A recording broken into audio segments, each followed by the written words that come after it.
किसी की मुस्कुराहटों पे हो निसार, किसी का दर्द मिल सके तो ले उधार, किसी के वास्ते हो तेरे दिल में प्यार, जीना इसी का नाम है। तो क्या आप इलाज करते हैं? जैसे बच्चा दुनिया का किसी भी कौम का हो, आप उसे पैदा होने के बाद किसी भी कौम को दे दो तो वो ऑटोमेटिकली उनकी बोली सीख जाएगा। भी आपने भी गुनगुनाया बिना वाद्य के, तो इनमें किस तरह से आप डिफरेंशिएट करते हैं? क्या फर्क महसूस होता है आपको गाने में? गीत के सुंदर वस्त्र हैं ये वाद्य यंत्र। एक लाइन लगी हुई थी ऑटोग्राफ लेने वालों की, मुझे आश्चर्य हुआ, मैंने आर श्योर मेरा ऑटोग्राफ लेने वाला? यस। नहीं गर्लफ्रेंड तो खैर नहीं थी, इट्स नॉट ट्रू, लेकिन हाँ सारी लड़कियां गर्लफ्रेंड की थी मुझे जानती थी। ऐ हुस्न जरा जाग तुझे इश्क जगाए। कभी आप किसी के इंस्टाग्राम आईडी पर अपनी जब वायरल वीडियो देखते हैं गुनगुनाते हुए की, तो कैसा महसूस करते हैं? मैं इंस्टाग्राम तब जानने लगा जब मेरे बच्चों ने, मैंने कहा क्या है इंस्टाग्राम, फिर उन्होंने मुझे इंस्टाग्राम पर रजिस्टर किया मेरे बच्चों ने। इन गीतों के पीछे डॉक्टर प्रदीप चौधरी कौन है? क्या उनकी हस्ती है? क्या उनका फैमिली बैकग्राउंड है? इस बारे में थोड़ा सा रिवील करें। शायद मैं समझ गया था कि सुबह से शाम तक स्टूल पे बैठा रहना मेरी बस का रोग नहीं है। थोड़ा बहुत जो कुछ भी जानता था वो मैं बता देता था इंडियन आर्ट एंड कल्चर के बारे में जी, तो उससे मेरे पैसे भी बन जाते। उस वक्त जब आप लेक्चर देते थे तो इन गीतों का भी सहारा लेते थे अपने लेक्चर के दौरान? मैंने कहा फ्रॉम इंडिया, और मैं खुद ही खड़ा हो गया कि मैं बिल्कुल नजदीक बैठा था। शौक हसीनों को मैं आवाज दे रहा हूँ, ये गाना मैंने पूरा गाया और वो क्लैपिंग हुई, वंस मोर हुई, फिर मैं उधर गया। आप जयपुर में ही नहीं, राजस्थान में ही नहीं, भारत में ही नहीं, पूरे विश्व भर में भी क्या? ये ऑफ कोर्स फुल प्रोग्राम तो ऐसा था जो सारे यूरोप में गया था। यह बड़ा अजीब बात आपने छेड़ी है, लेकिन हाँ ऐसा हुआ था। बम्बई में 3-4 दफ़ा गया हूँ, उसके बाद नहीं गया कि मुझे वहाँ की आबोहवा पसंद नहीं आई। तेरी दुनिया में जीने से तो बेहतर है कि मर जाए। बहुत सुंदर, बहुत सुंदर, बहुत सुंदर। मैंने किशोर को भी गाया। अब बच्चे जो आते हैं वो किशोर कुमार की फरमाइश करते हैं तो डेफिनेटली मैं किशोर को गाता हूँ। इस आवाज़ को बनाए रखने के लिए आप क्या करते हैं? अगर मेरी वाइफ का मूड खराब नहीं है तो मैं उसको 3-4 गाने में रोज गाता हूँ अपने घर में। दुनिया की कोई भी औरत हो, वो अपने आदमी को प्रेम के गीत गाते देखेगी तो वो कहेगी यार पता नहीं किससे मिलना चाहता है। ये फैक्ट है। तेरी आँखों के सिवा दुनिया में रखा क्या है, ये उठे सुबह चले, ये झुके शाम ढले, मेरा जीना मेरा मरना इन्हीं पलकों के तले। नमस्कार, लाइव परफॉर्मर्स पर अनकट टॉक्स विद पीबीडी में आपका स्वागत है। आपके साथ मैं हूं प्रशांत, ब्लड डोनर यानी पीबीडी। और आज हमारे साथ बातचीत के लिए जो खास शख्सियत हैं वो हैं कुछ अलग। अभी कुछ ही दिनों पहले मैं जवाहर कला केंद्र के मध्यवर्ती में यूं ही घूम रहा था तो अचानक मुझे एक शख्स दिखाई दिए जो कि गुनगुना रहे थे और आसपास में उनके कुछ लोग बैठे हुए थे जो उन्हें सुन रहे थे। मैं भी उनके पास जाकर के बैठ गया और काफ़ी देर तक सुनता रहा। उनका गाना गुनगुनाना चलता रहा, लगातार नई नई फरमाइशें होती रहीं। और जिस समय का गाना अभी मैं गुनगुना रहा था उसी समय के, उसी दौर के जो है कुछ गाने वो गुनगुनाए जा रहे थे और लोग उन्हें मंत्रमुग्ध होकर के सुने जा रहे थे। आज मैं उन्हीं के साथ हूँ और उनका नाम है डॉक्टर प्रदीप चौधरी जी। सर नमस्कार। नमस्कार। कैसे हैं आप? फर्स्ट क्लास, प्रथम श्रेणी। मजे मजे मजे मजे। संगीत के साथ आपका जो जुड़ाव है कैसे? संगीत तो भगवान है ना, इसको जन्म के साथ ही पैदा कर देता है। उसके बाद उसको हवा मिल जाए तो वो पौधा अच्छा हो जाता है। इतना ही फर्क है, लेकिन बीज होना बहुत ज़रूरी होता है जी। तो मेरे बेसिकली दिमाग में संगीत नाम की एक बीज भगवान ने रख दिया था, और इसमें कोई शक नहीं कि मेरी माँ वायलिनिस्ट थी। ग्रेट। वो सिंगर थी, वो वायलिनिस्ट भी थी। उनके मैं सुनता था, वो सरगम मुझे आज भी याद हैं जो मेरी माँ बजाती थी। लोग कहते हैं मेरे पिताजी भी गाते थे, हालांकि वो कभी भी मेरे सामने नहीं गाते थे, लेकिन लोग कहते हैं, उनके फ्रेंड्स कहते हैं कि वो गाते थे जी। ये आपकी बात का जवाब। आपके नाम से पहले जो है डॉक्टर लिखा जाता है, तो क्या आप इलाज करते हैं? नहीं, मैं वो डॉक्टर नहीं हूँ।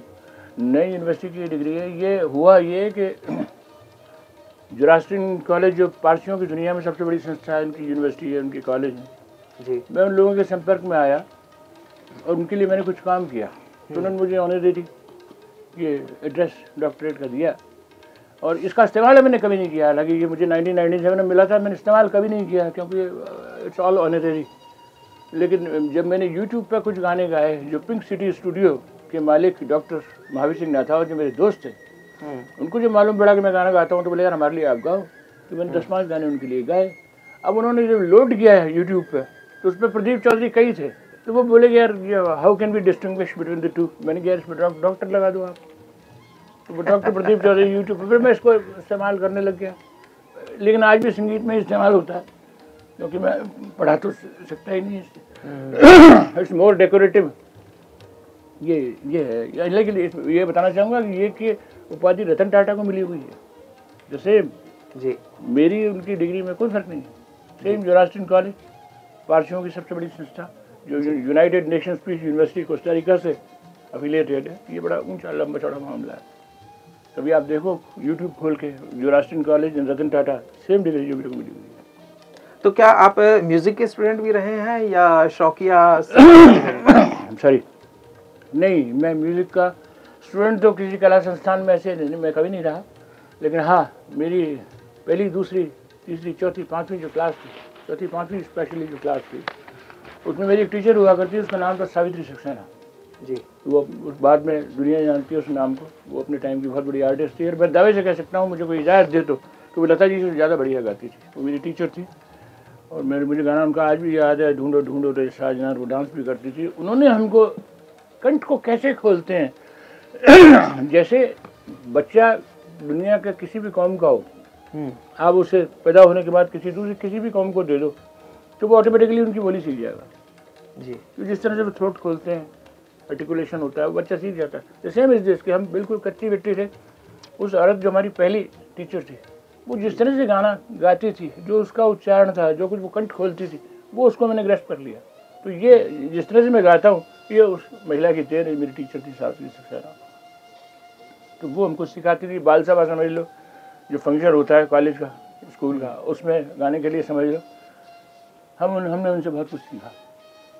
आपका पसंदीदा गीत कौन सा है जो अक्सर आप गुनगुनाते हैं? मेरे सारे गाने पसंदीदा हैं, लेकिन जब मैं चौथी पाँचवीं क्लास में था, तो गाने उस वक्त चल रहे थे, मधुबन में राधिका नाची रे, सुना देंगे? या फिर चौदहवीं का चांद हो या आफ्ताब हो, जो भी हो तुम खुदा की कसम लाजवाब, ये गाने चलते थे। तो मैं तो एक लाइन सुना देता हूँ आपको।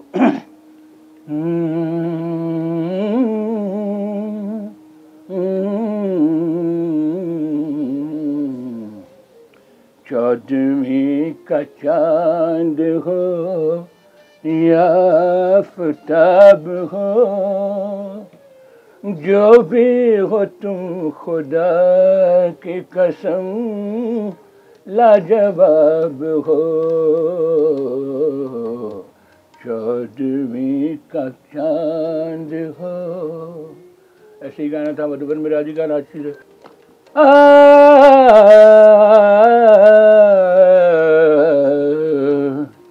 मधुबन में राधिका नाचे रे, मधुबन में राधिका नाचे रे, गिरधर की मुरलिया बाजे रे, मधुबन में राधिका नाचे रे।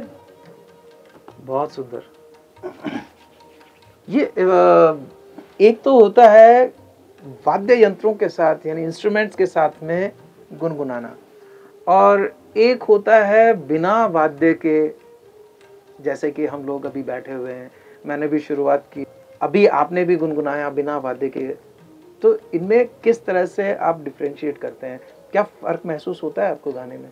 निश्चित रूप से फ़र्क है। जिस तरह से मुझे अगर आप उदाहरण देने की इजाज़त दें और इसको एक संज्ञानात्मक रूप में लें तो आपको समझ में आएगा। जी जी। जैसे सुंदर महिला है कोई, अब आपको वो सामने है, तो वो भगवान ने जितना उसको खूबसूरत बनाया वो है जी, लेकिन अगर आप उसको वस्त्र पहना दें अपनी जो उसका जो भी उस देश का फैशन है, तो वो क्या लगेगी, कैसी लगेगी। द सेम इज म्यूजिक, ये गाना, इसके साथ अगर इंस्ट्रूमेंट्स अगर होते हैं तो उसमें जिंदगी पैदा कर देते हैं वो जी, गायक को एक सुर दे देते हैं। मतलब गीत के सुंदर वस्त्र हैं ये वाद्य यंत्र। बिल्कुल, अगर ये नहीं है तो किसका, रफ़ी को आप कभी सुनते, मुकेश को सुनते बिना वाद्य यंत्रों को, तो आप कहते ये क्या है, कुछ नहीं, ये फैक्ट है। आप हमेशा संगीत के साथ ही गाते हैं या बिना संगीत के भी यूं ही आपकी धुन बन जाती है? गाया जा सकता है बिना उसके, कोई दिक्कत नहीं है, लेकिन उसकी खूबसूरती अलग होगी, उसकी खूबसूरती अलग होगी, दोनों का फर्क है। जी, आप कॉलेज टाइम में भी रहे हैं, तो आपका तो दौर ही वो रफ़ी साहब का, मुकेश जी का, किशोर दा का रहा है। इसमें कोई शक नहीं। मैंने अच्छा यूनिवर्सिटी में, कॉलेज में उस समय मेरे बहुत फ़ैन हुआ करते थे जी। और मैं किसी को क्या समझा दूँ, किसी को क्या नहीं समझा दूँ। जब एक दफ़ा गाना गा के ह्यूमैनिटीज़ हॉल में यूनिवर्सिटी से बाहर निकला, आप जरूरी नहीं है विश्वास करो, लेकिन वहाँ एक लाइन लगी हुई थी ऑटोग्राफ लेने वालों की। मुझे आश्चर्य हुआ, मैंने आर यू श्योर मेरा ऑटोग्राफ लेने आया? यस। और मेरे कम से कम 8-10। आपकी कोई गर्लफ्रेंड भी हुआ करती थी उस वक्त? नहीं, गर्लफ्रेंड तो खैर नहीं थी, इट्स नॉट ट्रू, लेकिन हाँ सारी लड़कियाँ गर्लफ्रेंड की थी मुझे जानती थी, पर्सनल फ्रेंड कोई नहीं थी उस वक्त भी। तो आपकी गायकी से इम्प्रेस होकर कभी किसी ने आपको ऑफर नहीं किया? नहीं, ऐसा तो नहीं हुआ। ऑफ कोर्स मैं ये कह सकता हूँ कि there are people who loved me. मैं ये नहीं कहता कि मेरा गाना था, मेरे महबूब फिल्म चल रही थी, मेरे महबूब को जिन्होंने गाने सुने हैं, हालांकि उस वक्त मैं 6ठी 7वीं 8वीं में ही थे, लेकिन मेरे महबूब और जंगली के जिसने गाने सुने, एहसान तेरा होगा मुझ पर, ये गाने इतने खूबसूरत थे कि इसमें कोई शक नहीं कि इनको सुन के उस वक्त भी लोग बहुत पसंद करते थे, आज भी पसंद करते हैं। और ऐसा हुआ है कि जब स्पेशली वो गाना, वो नज़्म थी मेरे महबूब तुझे मेरी मोहब्बत की कसम जी, उसका असर एक दफ़ा वही हुआ था जो फिल्म में आपने देखा है, जिसने भी फिल्म देखी है जी। लोग आते थे, मिलते थे, बात करते थे जी। आप एक लाइन उसकी सुनिए, मेरे महबूब तुझे मेरी मोहब्बत की कसम, मेरे महबूब तुझे मेरी मोहब्बत की कसम, फिर मुझे नरगिस आँखों का सहारा दे दे, मेरा खोया हुआ रंगीन नजारा दे दे, मेरे महबूब तुझे। इसका वही असर हुआ था जो फिल्म में आपने देखा है, किसी ने वो फिल्म देखी है तो। इसी में गाना और था, ए हुस्न जरा जाग तुझे इश्क जगाए। इसके सारे गाने अच्छे थे, मुझे सारे गाने याद हैं, लेकिन वो गाना स्पेशली बहुत अच्छा था। पियानो पे मोहम्मद रफ़ी ने उसको गाया, राजेंद्र कुमार पर्दे के पीछे साधना होती है जी। ए हुस्न जरा जाग तुझे इश्क जगाए, बदले मेरी तकदीर जो तू होश में आए, बदले मेरी तकदीर जो तू होश में आए, ए हुस्न जरा जाग तुझे इश्क जगाए। ये प्यार के नगमे, ये मुहब्बत के तराने, तुझको बड़े अरमान से आया हूँ सुनाने, उम्मीद मेरे दिल की कहीं टूट न जाए। ये बड़ा खूबसूरत गाना था अपने जमाने का। दोस्तों मैं आपको एक बात बताना चाहूँगा कि जब ये यहाँ पर जवाहर कला केंद्र के मध्यवर्ती में बैठे गुनगुना रहे होते हैं तो उस वक्त कई लोग हैं जो इनके आसपास, जैसे मैं भी जब इनको पहली बार देखा था तो इनके वीडियो बनाने लग गया था और इनके कई वीडियोस हैं जो वायरल हो चुके हैं और इनको पता भी नहीं होता ये कहाँ कहाँ फैल रहे होते हैं, गुनगुना रहे होते हैं लोगों के मोबाइल पर। तो कभी आप किसी के इंस्टाग्राम आईडी पर अपनी जब वायरल वीडियो देखते हैं गुनगुनाते हुए की तो कैसा महसूस करते हैं? मुझे बुरा नहीं लगता है और मैं उन बच्चों को याद करता हूँ जिन्होंने वो रिकॉर्ड किया है। एक गाना बहुत ही प्रसिद्ध हुआ था अभी बीच में, उसका नाम था किसी की मुस्कुराहटों पे हो निसार। वो शायद उसके 28 मिलियन पूरे हो जाएंगे, लेकिन उसमें मेरा कारनामा तो मैंने तो सिर्फ गाया है। वो बच्चे रिकॉर्ड कर रहे थे, उन्होंने उसको इंस्टाग्राम पर डाला। मैंने इंस्टाग्राम को पहली दफ़ा तब जाना जब मैं मेरे घर पहुंचा और मेरे बच्चों ने मुझसे पूछा आपने कोई गाना गाया है क्या? मैं तो रोज ही गाता हूँ। बोले आपको मालूम है पूरे हिंदुस्तान प्रसिद्ध हो रहा है वो? मैंने कहा यार उस गाने में ऐसी क्या खास बात है? तो उसके बोले मेरे बॉम्बे से मेरे फ्रेंड का फ़ोन आया है कि आपके पापा लगते हैं। फिर मुझे धीरे धीरे मालूम पड़ा कि वो बड़ा प्रसिद्ध हो गया। क्या बात है। तो मुझे नहीं पता था। मैं इंस्टाग्राम तब जानने लगा जब मेरे बच्चों ने, मैंने कहा क्या है इंस्टाग्राम। फिर उन्होंने मुझे इंस्टाग्राम पर रजिस्टर किया मेरे बच्चों ने। मेरे को फेसबुक पे इंस्टाग्राम पे मेरे बच्चों ने रजिस्टर किया है। मैं इसमें कुछ नहीं समझता। तो 28 मिलियन वाला जो वो गाना है वो सुना दीजिए एक बार। मैं सुना देता हूँ आपको, लेकिन उस गाने में मेरा तो कारनामा कम है, लेकिन वो मुकेश ने उसको बड़ा अच्छा गाया है, शैलेंद्र ने बहुत बढ़िया उसको लिखा है और वो राज कपूर की फिल्म का एक बड़ा शानदार गाना है। इरशाद।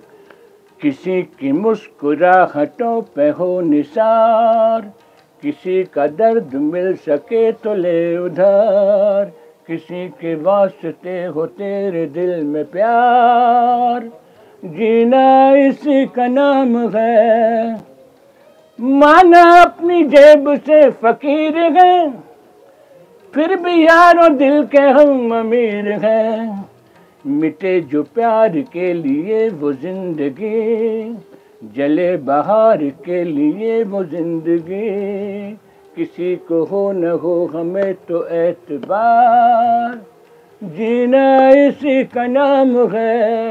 ये गाना था।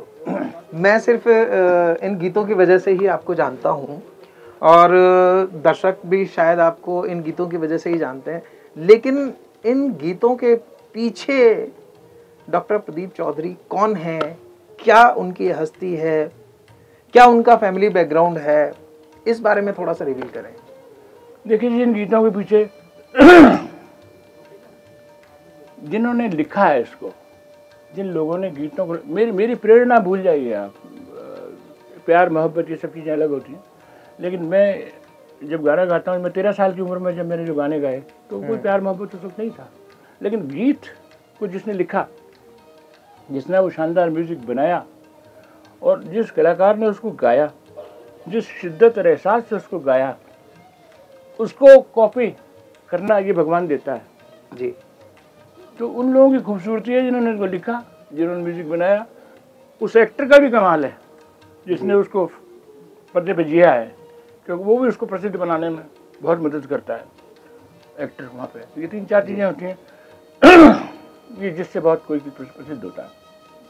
यहाँ मैं आपके परिवार के बारे में, आपके व्यक्तिगत जीवन के बारे में जानना चाह रहा था कि क्या है, आप किस प्रोफेशन से आते हैं और फिलहाल क्या कर रहे हैं, रिटायरमेंट आपका हो चुका होगा। थोड़े पीछे ले चलता हूँ मैं आपको।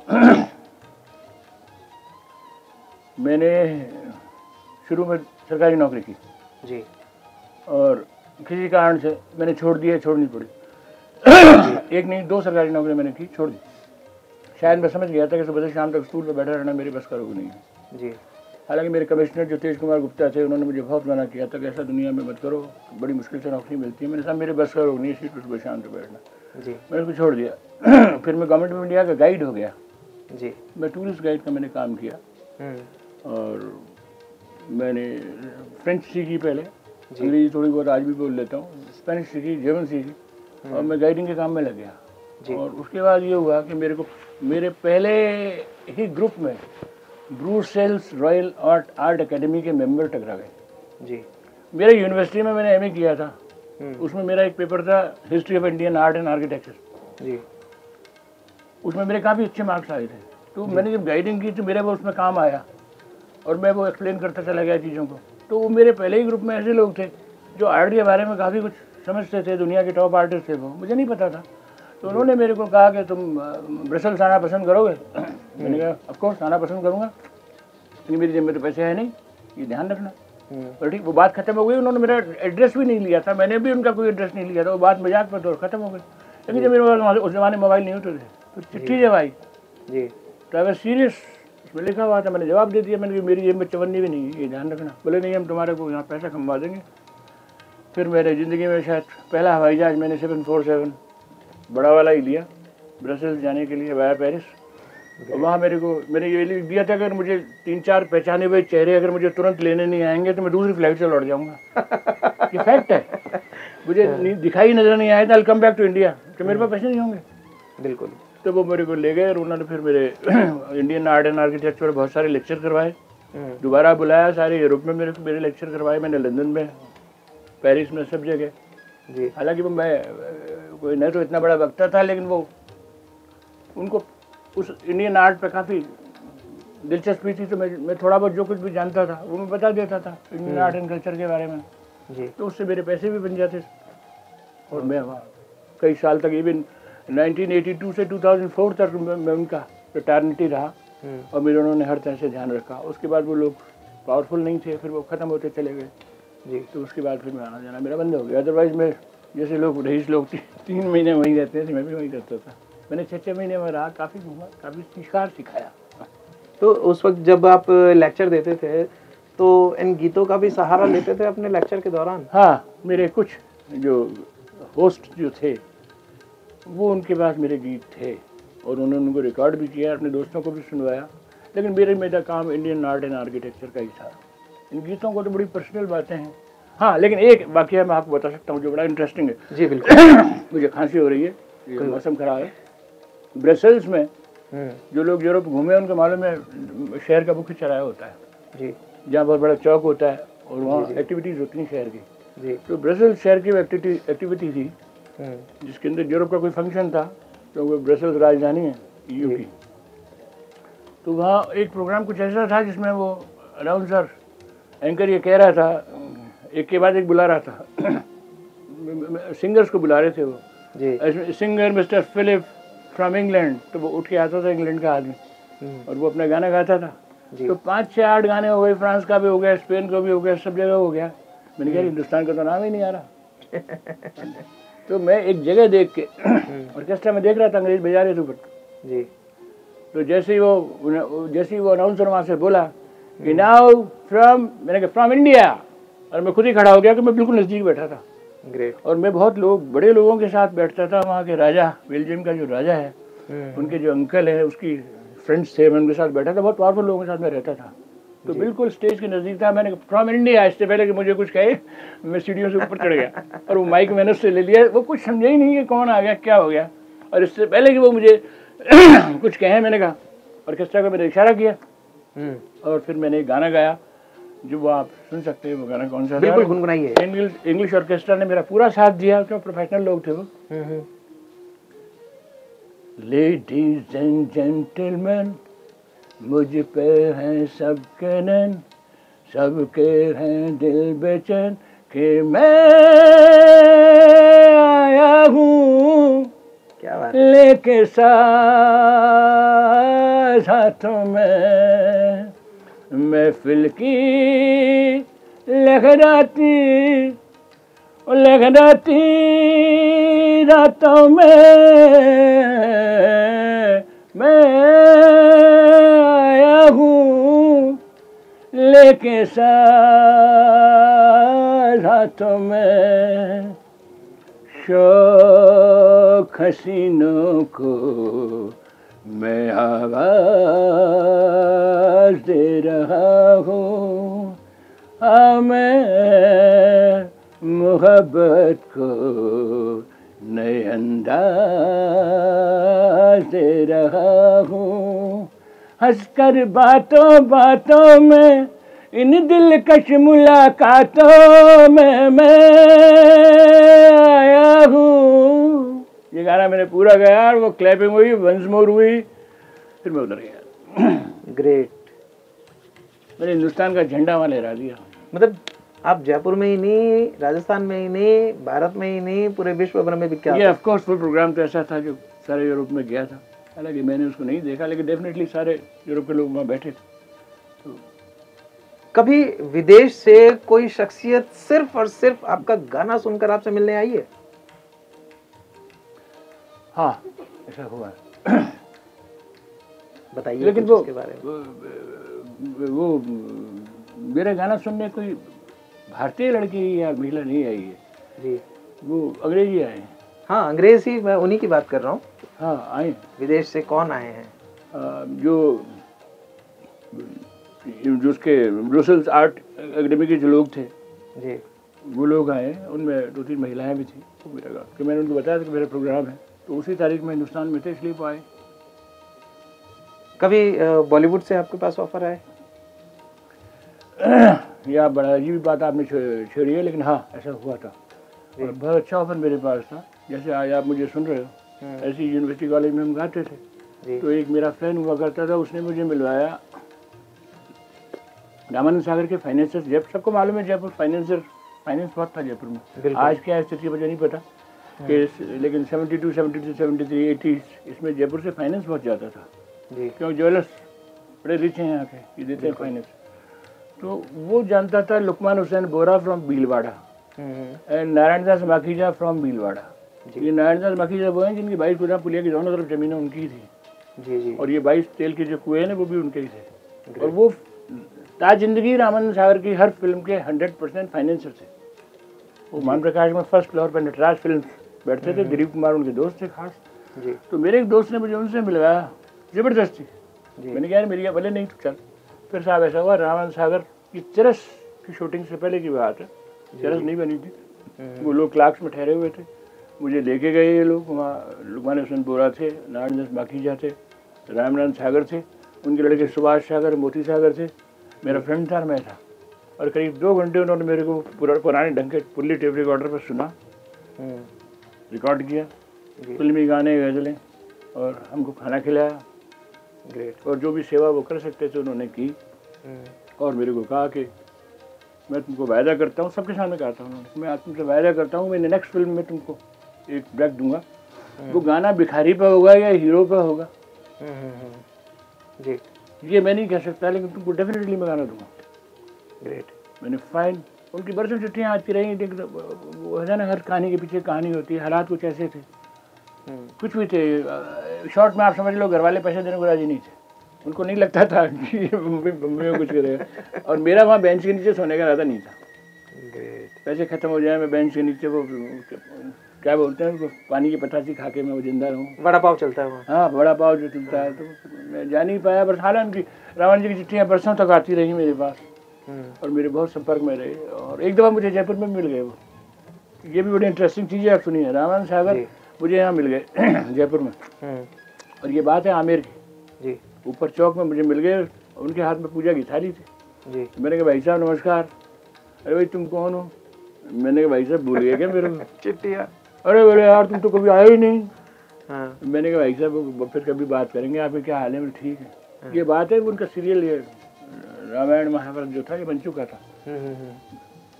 मैंने कहा वो सब ठीक है, मैंने आप यहाँ कैसे पूजा की थाली लेके? बोले यार मैं अपनी हर फिल्म का मुहूर्त देवी जी से करता हूँ, यहाँ से शिला माता, आमेर की शिला माता। तब मुझे मालूम पड़ा और मैं आज आपको बता रहा हूँ जी कि वो हर फिल्म से पहले वहाँ जाके पूजा करते थे, फिर उस फिल्म का काम शुरू करते थे। रावण सागर उनके फाइनेंसर जयपुर के थे जी। फिर मुझे टकराया, फिर बस उसके बाद मेरी उनसे मुलाकात नहीं। मैं ये कह दिया मैंने भाई साहब हालात दूसरे थे, मैं नहीं आ पाया। तो मुझे मौका मिला, मैं इवन एक दफ़ा मैं बम्बई गया था, तो मैं आपके ताड़देव सिने लाइफ जो है ना उसमें जाके आया हूँ, गाना गा के आया हूँ। ग्रेट। वो इत्तेफाक है कि ये जयपुर वालों की है। ये रूमटास जो है ना आपके बाल इंडस्ट्रीज वाले, इन्हीं के कजिन्स हैं, एक ही फैमिली है। उनमें आपस में डिफरेंसेस हो सकते हैं, लेकिन जयपुर के आदमी को तो वो अपना ही समझेंगे ना।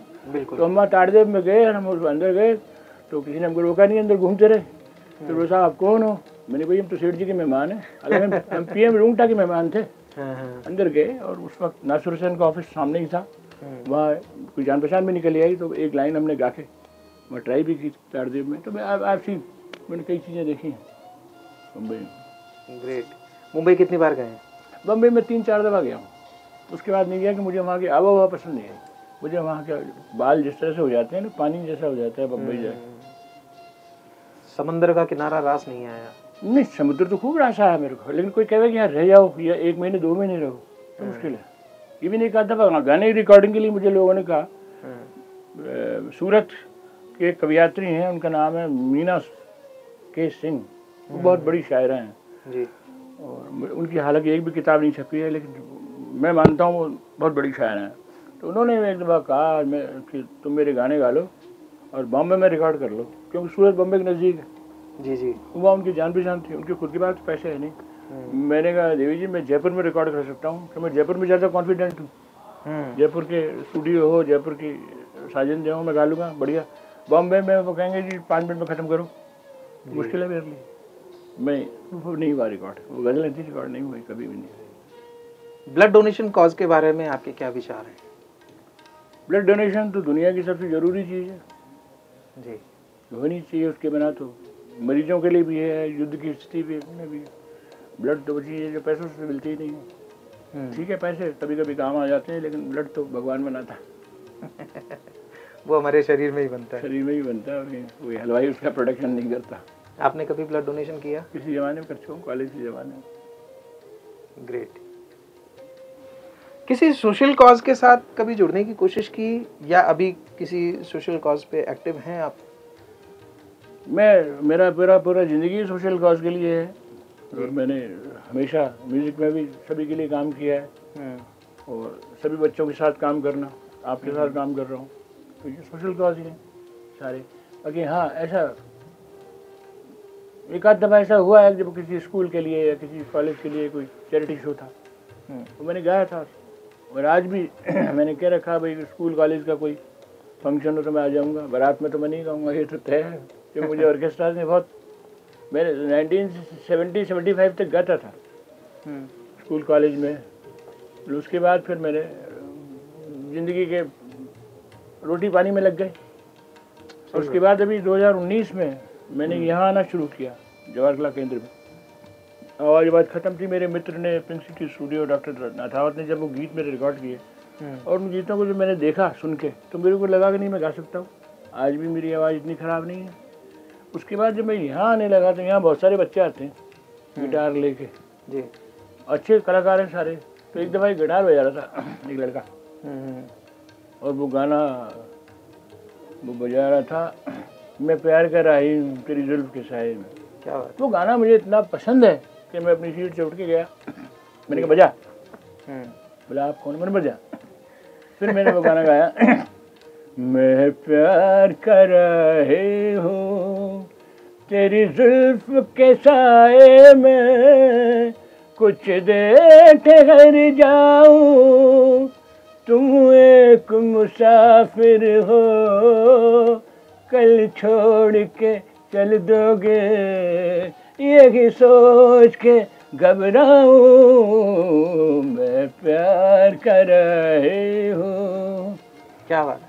प्यार की बिजलियाँ मुस्कुराए, देखिए आप पर गिर न जाए, दिल कहे देखता ही रहूं मैं, सामने बैठ कर ये अदाए, दिल कहे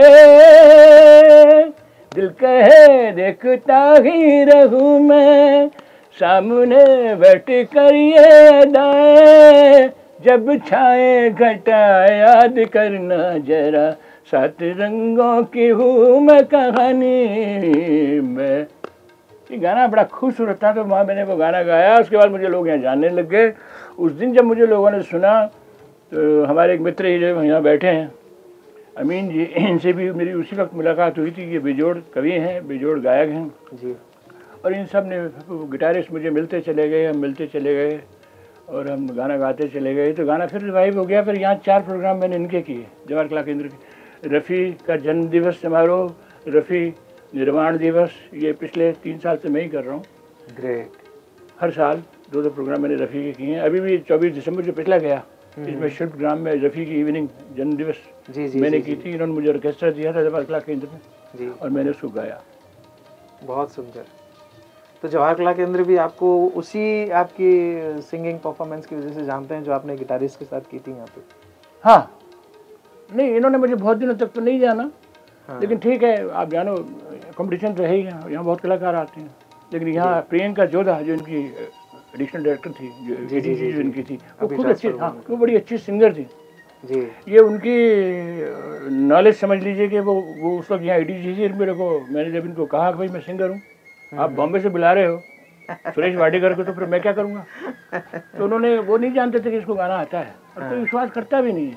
लेकिन जब मैंने यहाँ गाना गाया तो वो गाना था,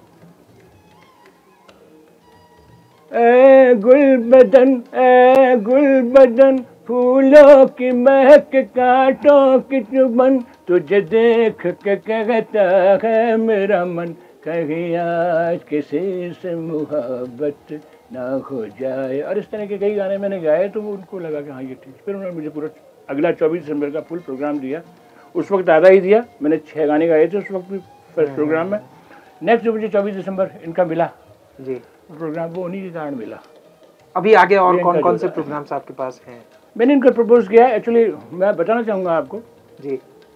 मुझे बड़ी खुशी हुई बताते हुए कि मैंने फिल्म के 70 तक के जितने भी सिंगर्स हैं जी फिल्म के, मुन्ना डे, किशोर कुमार, मोहम्मद रफ़ी, मुकेश, इन सबको मैंने गाया और उतने ही प्यार से गाया। हेमंत कुमार, यानी मुझे कभी, ये मेरे दोस्त जो सब जानते हैं कि मैंने कभी ऐसा नहीं हुआ कि मैं रफ़ी को ही पसंद करता हूँ, मैं हेमंत कुमार को पसंद करता हूँ। तेरी दुनिया में जीने से तो बेहतर है कि मर जाए, वही आंसू वही आँखें वही गम है, जिधर जाए कोई तो ऐसा घर होता जहाँ से प्यार मिल जाता, कोई तो ऐसा घर होता जहाँ से प्यार मिल जाता, वही बेगाने चेहरे हैं जहाँ पहुँचे जिधर जाए। ना दिस इज हेमंत कुमार जी।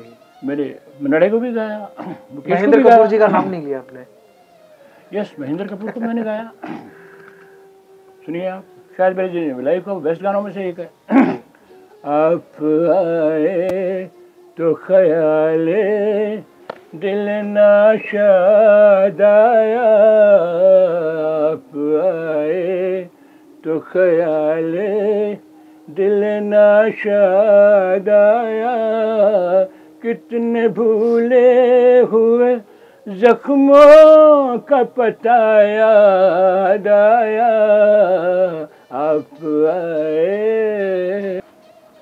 आपके लब पे कभी मेरा भी नाम आया था, शौक नजरों से मुहब्बत का पैगाम आया था, उम्र भर साथ निभाने का सलाम आया था, उम्र भर साथ निभाने का पैगाम आया था, आपको देख के वो अहद वफा याद आया, आज वो बात नहीं फिर भी कोई बात तो है, मेरे हिस्से में खल की सी मुलाकात तो है, गैर का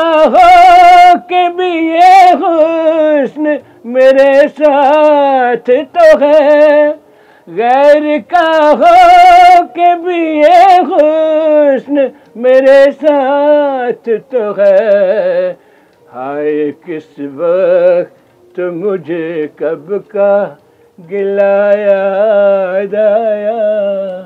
महेंद्र कपूर। बहुत सुंदर, बहुत सुंदर, बहुत सुंदर। मैंने किशोर को भी गाया, अब बच्चे जो आते हैं वो किशोर कुमार की फरमाइश करते हैं तो डेफिनेटली मैं किशोर को गाता हूँ। तो किशोर दा का कुछ सुना आप दीजिए। किशोर के 2 पीरियड हैं, किशोर बिफोर 1970 और Kishore after post Rajesh Khanna period. आप बताइए कौन सा? किशोर के बहुत पुराने गाने। अजनबी तुम जाने पहचान से लगते हो, ये बड़ी अजीब सी बात है कि नई नई मुलाकात है, फिर भी जाने क्यों अजनबी। क्या बात, बहुत पुराना गाना है। ये दर्द भरा फसाना सुन ले अनजान जमाना जमाना, मैं हूँ एक पागल प्रेमी, मेरा दर्द न कोई जाना। ये पुराने गाने हैं। 70 के बाद का कोई राजेश खन्ना के ऊपर फिल्माया गया और कोई खूबसूरत गाना। सारे गाने अच्छे हैं।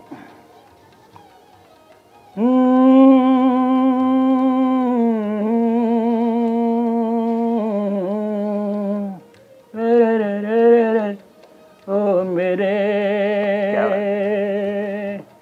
दिल के चैन चैन आए, मेरे दिल को दुआ कीजिए। ओ मेरे दिल के चैन चैन आए, मेरे दिल को दुआ कीजिए। अपना ही साया देख के तुम जान जहाँ शर्मा गए, अब तो ये पहली मंजिल है, तुम तो अभी से घबरा गए। मेरा क्या होगा सोचो तो जरा, हाय ऐसे न आहें भरा कीजिए ओ मेरे। ग्रेट। ये बातचीत तो एक बहाना है, बस आपकी सुरीली आवाज को वहां तक पहुंचाना है। मेरी कितनी सुरीली आवाज है मैं जानता हूँ, लेकिन ठीक है आप उसकी कदर करते हैं। अच्छा, इस आवाज को बनाए रखने के लिए आप क्या करते हैं? मैं गाना गाता हूँ। मैंने, अगर आप एक लाइन में मुझसे पूछें या मुझे कहने की इजाज़त दें, मैंने जीवन में कोई ढंग का काम किया तो गाना गाने का, मेरी निगाह में। बाकी जो मैंने खाने कमाने के लिए जो किया, इट्स वेस्ट ऑफ टाइम। इसीलिए मैं अब गाना गा रहा हूँ। ग्रेट। मुझे तो आवाज के लिए कोई एक्सरसाइज वगैरह आपकी है या रियाज आप घर पे करते हैं? मैं घर में गाता हूँ जी। जैसे अगर मेरी वाइफ का मूड खराब नहीं है तो मैं उसको 3-4 गाने में रोज गाता हूँ अपने घर में। अच्छा, वाइफ कभी मना नहीं करती है गाने से? नहीं, डेफिनेटली मना तो नहीं करती है, लेकिन मान के चलो लाइक एनी अदर वाइफ, दुनिया की कोई भी औरत हो, वो अपने आदमी को प्रेम के गीत गाते देखेगी तो वो कहेगी यार पता नहीं किससे मिलना चाहता है। ये फैक्ट है। मैं आपको किशोर कुमार का गाना याद आ रहा है जी। आपके अनुरोध पे मैं ये गीत सुनाता हूँ, मैं ये गीत सुनाता हूँ, अपने दिल की बातों से आपका दिल पहलाता हूँ। ये बड़ा प्रसिद्ध गाना हुआ था। एक हमारे मित्र जो हैं, इनका पसंदीदा गाना है, वो फिल्म तो मैं भूल रहा हूँ कौन सी थी। दीवाना लेके आया है दिल का तराना, दीवाना लेके आया है दिल का तराना, देखो कहीं यारो ठुकरा न देना मेरा नजराना, दीवाना लेके आया है दिल का तराना। ये बड़ा प्रसिद्ध गाना था, ये मैंने इसको काफ़ी गाया भी है जी। और ये मेरे मित्र अमीन जी ये सब भी उसको बहुत पसंद करते हैं। और फिर राजेश खन्ना के पोस्ट राजेश खन्ना तो बहुत ही अच्छा गाया है किशोर कुमार ने। आवाज़ बदल गई, फिल्में बदल गई, कहानी बदल गई, कविता बदल गई, म्यूज़िक बदल गया। तो डेफिनेटली किशोर का बेस्ट इस्तेमाल किया लोगों ने बाद में। जो पहले दूसरे तरह के लोग थे, बाद में दूसरे के लोग आए। ये क्या हुआ, कैसे हुआ, कब हुआ, क्यों हुआ, जब हुआ तब हुआ, वो छोड़ो ये न सोचो। ये अब इस गाने को मैं कल्पना नहीं कर सकता 70 से पहले इस तरह का किशोर गाना गाएगा। बाद में तो कुछ गाने इसने ऐसे गाए जिनको गाना ही बहुत ही मुश्किल है। चिंगारी कोई भड़के तो सावन उसे बुझाए, सावन जो अगन लगाए उसे कौन बुझाए, उसे कौन बुझाए। पतझड़ जो बाग उजाड़े वो बाग बहार खिलाए, जो बाग बहार में उजड़े उसे कौन खिलाए। अब ये आनंद बख्शी का कमाल था जिन्होंने इन गानों को लिखा। आनंद बख्शी एक कमाल के गीतकार थे और मैं बहुत खुशी से कह सकता हूँ कि मैंने आनंद बख्शी की पहली फिल्म के गाने भी मुझे याद हैं। जी बिल्कुल। उनकी पहली फिल्म थी जब जब फूल खिले। बहुत खूब। जिसमें वो गाने थे समा समा है प्यार का, या परदेसियों से ना किया मिलना, या ये गाने ऐसे हैं जो लोगों की जुबान पर आज भी हैं। यस, ये पहली फिल्म थी आनंद बख्शी की जो हिट हो गई थी। और उसके बाद तो उनके पास काम की कतार। आनंद बख्शी के गाने सारी भरमार थी काम की, ग्रेट, कोई शक नहीं। अच्छा, आजकल के जो युवा हैं गाना तो चाहते हैं, अंदर से कुछ भावनाएं निकलती हैं गाने के प्रति, लेकिन वो ये सोच करके चुप हो जाते हैं कि यार लोग सुनेंगे तो क्या सोचेंगे, देखेंगे। उनके लिए क्या कहना चाहेंगे आप? आजकल के गाने बहुत अच्छे हैं, मैंने सुने हैं, लेकिन कम से कम मैं और आप मेरे से 10 साल छोटे होंगे, 15 साल छोटे होंगे, एज ग्रुप अलग है। इस वक्त जो बच्चे 20-25 साल की उम्र के हैं जी, जो कॉलेज में जिनकी शादियाँ नहीं हुई हैं, जी जी जी, इन गानों जो इस तरह के जो गाने अब आ रहे हैं ये बेहतरीन गाने हैं और इनको यही लोग समझ सकते हैं। मैंने भी इन गानों को सुना है, मुझे बहुत अच्छे लगते हैं, मैं उनको गा नहीं सकता। उसके लिए जो सेंटिमेंट्स चाहिए वो सेंटिमेंट्स मेरे पास नहीं है। बात तो है, लेकिन भी मैं आपको एक चीज़ बता सकता हूँ बतौर गायक कि यहाँ मैंने नोट किया है बच्चों के बीच में कि कुछ गाने पुराने ऐसे हैं जो मैं कल्पना नहीं कर सकता था, बच्चों को यहाँ के बहुत पसंद है आज की तारीख में। आज की तारीख में जिनकी उम्र 20-25 साल उम्र है। जी जी। फॉर एग्जाम्पल एक गाना है फिल्म हम दोनों का, अभी न जाओ छोड़ कर कि दिल अभी भरा नहीं, अभी न जाओ छोड़ कर कि दिल अभी भरा नहीं, अभी नहीं। अब आप देखिए देवानंद क्या उम्र क्या थी, वो फिल्म कब की थी और ये बच्चे कहाँ गए, लेकिन वो बहुत पॉपुलर है। पता नहीं क्या गाना है, अभी न जाओ, तो उसमें जो भाव है ना, अभी न जाओ तुम मुझे छोड़कर, ये युवाओं में बड़ा प्रसिद्ध है। ऐसे ही गाना हो रहा है फिल्म जंगली का,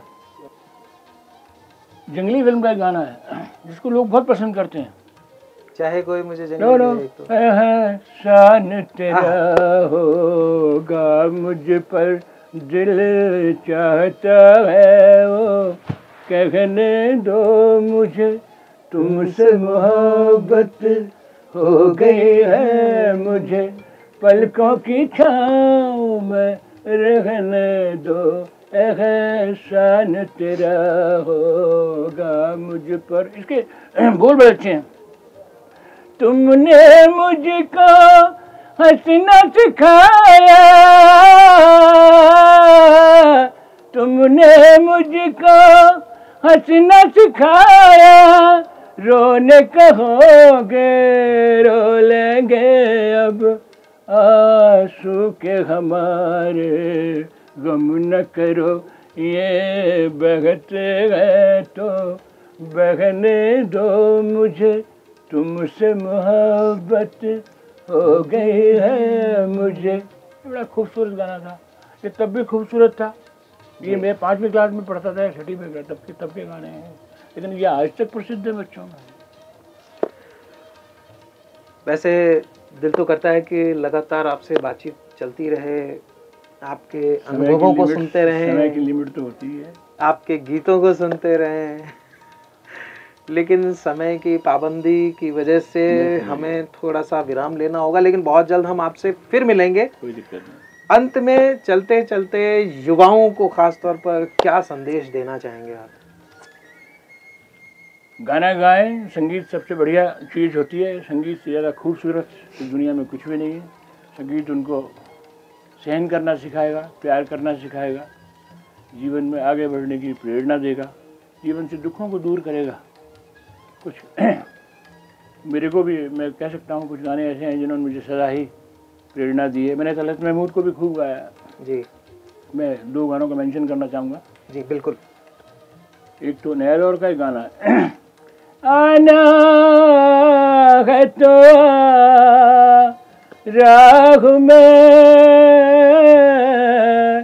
कुछ फेर नहीं है, भगवान के घर देर है, अंधेर नहीं है, आना है तो आ राह में कुछ फेर नहीं है, भगवान के घर देर है, अंधेर नहीं है, आना है तो आ, जब तुझसे न सुलझे तेरे उलझे हुए धंधे, भगवान के इंसाफ पे सब छोड़ दे बंदे, खुद ही तेरी मुश्किल को वो आसान करेगा, जो तू नहीं कर पाया वो भगवान करेगा, भगवान करेगा, आना है तो आ राह में। इस गीत ने मुझे सदा प्रेरणा दी है। बहुत सुंदर, बहुत सुंदर। और ये शानदार गाने साहिल लुधियानवी ने लिखे थे, मेरा ख्याल है। ऐसे ही एक फिल्म सुशीला है जी, उसमें तलत का, मैंने तलत को बहुत गाया, तलत मेरा पसंदीदा गायक है।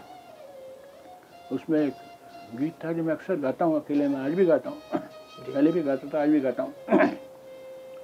गम की अंधेरी रात में दिल को न बेकरार कर, सुबह जरूर आएगी, सुबह का इंतजार कर, गम की अंधेरी रात में दर्द है सारी जिंदगी, जिसका कोई सिला नहीं, खुद को फरेब दीजिए और ये हौसला नहीं, और ये हौसला नहीं, खुद पे तो बदगुमान हो, खुद पे तो एतबार कर, सुबह जरूर आएगी, सुबह का इंतजार कर। गम किए युवाओं के लिए प्रेरणा देने की चीज़ है पुराने गानों से। गम की अंधेरी रात में दिल को न बेकरार कर, सुबह जरूर आएगी, सुबह का इंतजार कर। समय है अब विदा लेने का।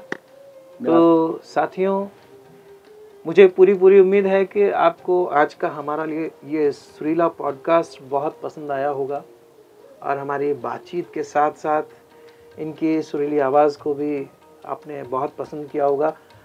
तो अगर पसंद किया है तो इसको वाकई में यथार्थ भी करें, वीडियो को लाइक कर दें, शेयर कर दें, और साथ ही साथ चैनल को सब्सक्राइब करना ना भूलें।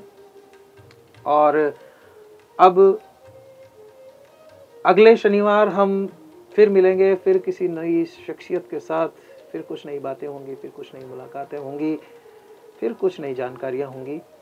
तब तक के लिए चलते चलते मेरे ये गीत याद रखना, कभी अलविदा ना कहना, कभी अलविदा ना कहना, रोते हंसते बस यूं ही तुम गुनगुनाते रहना, कभी अलविदा ना कहना, कभी अलविदा ना कहना। थैंक्स प्रशांत, थैंक्स लाइव परफॉर्मेंस कि आपने मुझे इस लायक समझा। आपको बहुत बहुत धन्यवाद। धन्यवाद। नमस्कार। धन्यवाद।